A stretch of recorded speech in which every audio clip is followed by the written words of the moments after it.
Hi, Jesse here from Jesse Lee Woodworking, and today is another great day because I am finally going to get started on replacing some of my old windows around my home. The reason I am doing this side in particular is because this is my garage, and on this particular window it is single pane glass. It's really starting to fall apart, and in fact it doesn't even open up. And if I stand on the inside of my garage, because it's not insulated, I can actually see light coming straight through.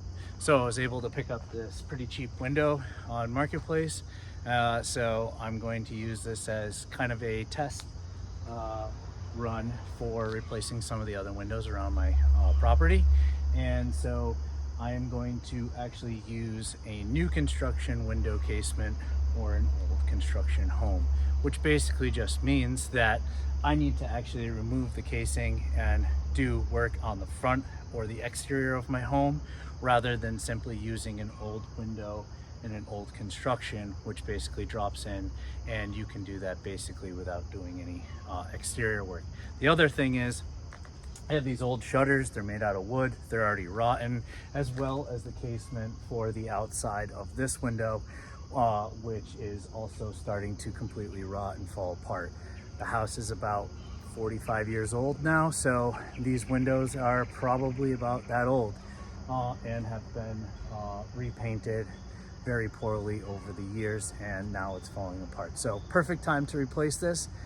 The last reason why I'm also doing this and replacing this window in this format is because I'm going to then replace the outside with PVC trim, which will kind of modernize it, as well as give me some a better idea before I actually go and paint my house at some point. So this is going to give me a nice overview of how the process is going to work, and also it's just going to make this side of the house look a little bit nicer. So let's go ahead and get started by removing the shutters and the outside of this window.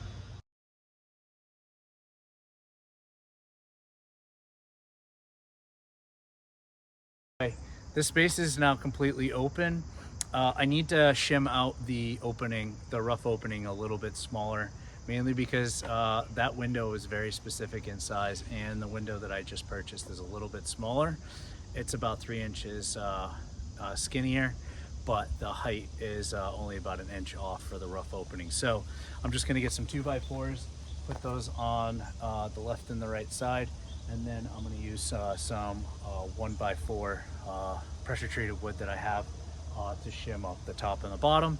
Once I have that, then I can get this window ready to be laid in and tape around these seams and so on. So let's go ahead and get that done.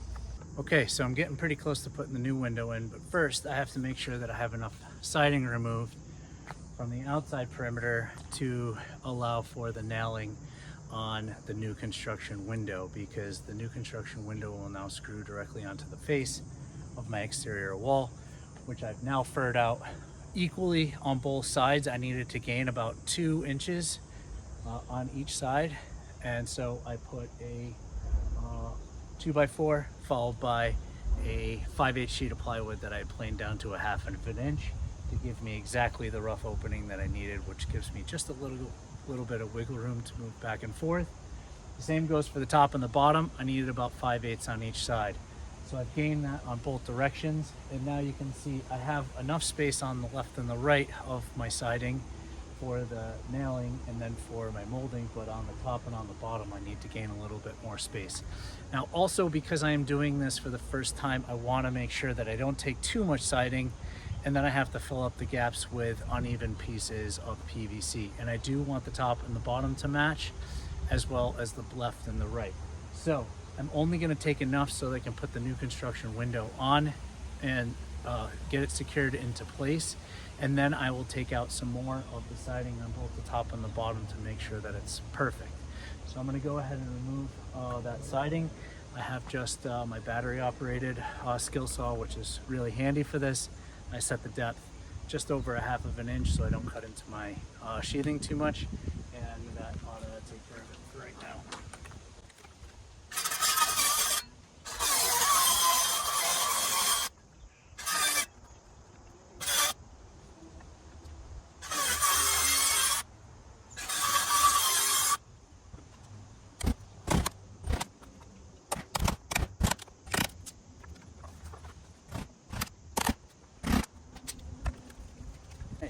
so this is the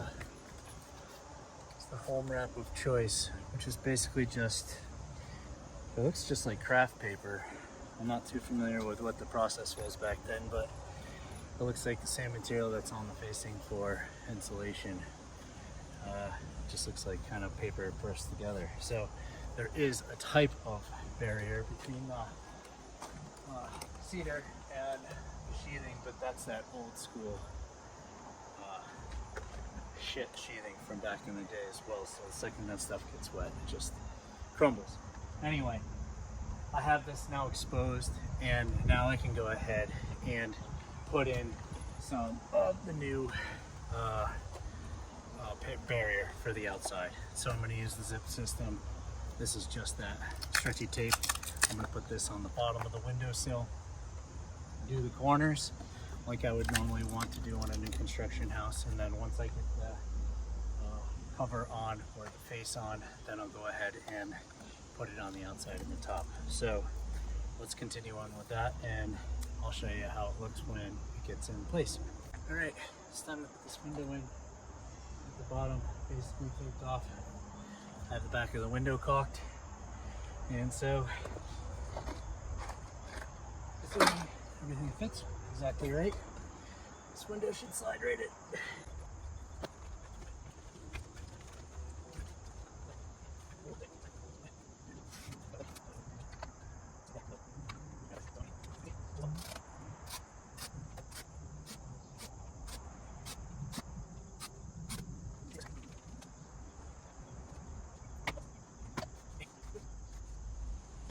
All right, so I'm gonna go ahead and finish screwing off all around the perimeter.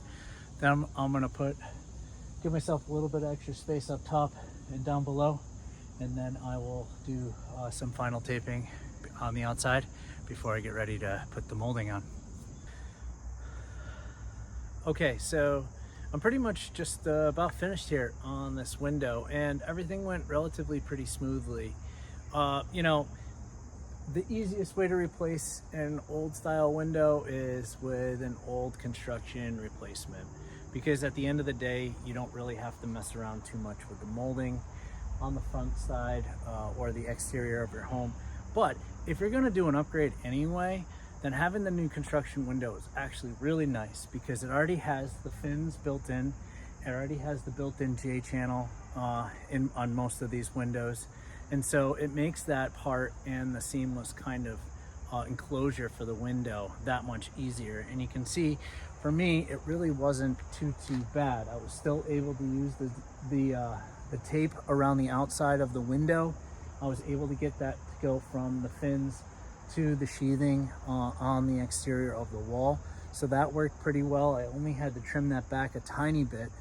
And if you look at the actual top and the lower molding, that is about 4 inches wide, and then the sides I did about 3 inches, and that was mainly so that I could cover the gap for both where the previous molding was, the added width that I had to add from the 2x4s on the side of the windows, and so that added a little bit extra more than maybe that I wanted, but it still is going to come out pretty nice. And so I'm on my last piece of trim here, and this is just PVC trim that I had to shave down to about 3 inches wide, and then all I did was wipe it with a rag with some acetone, specifically on the side that I ripped, so that it doesn't get any molding or mildew on it.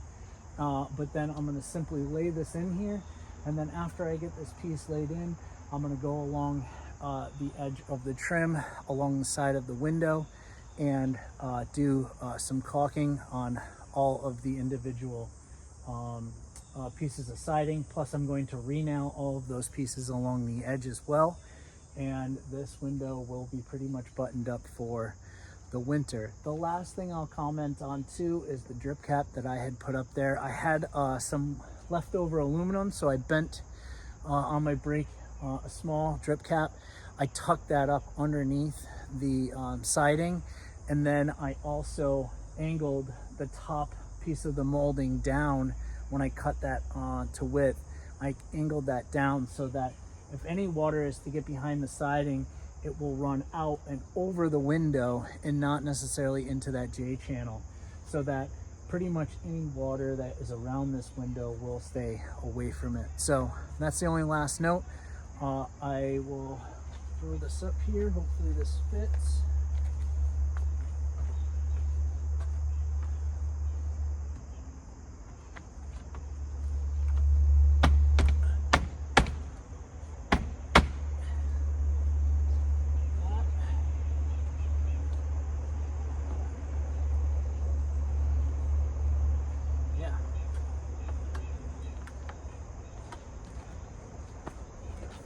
So there you have it. Basically put a brand new window into some old siding on the side of my garage, and now I know the walls look a little bit dirty. That was basically because I had those old shutters.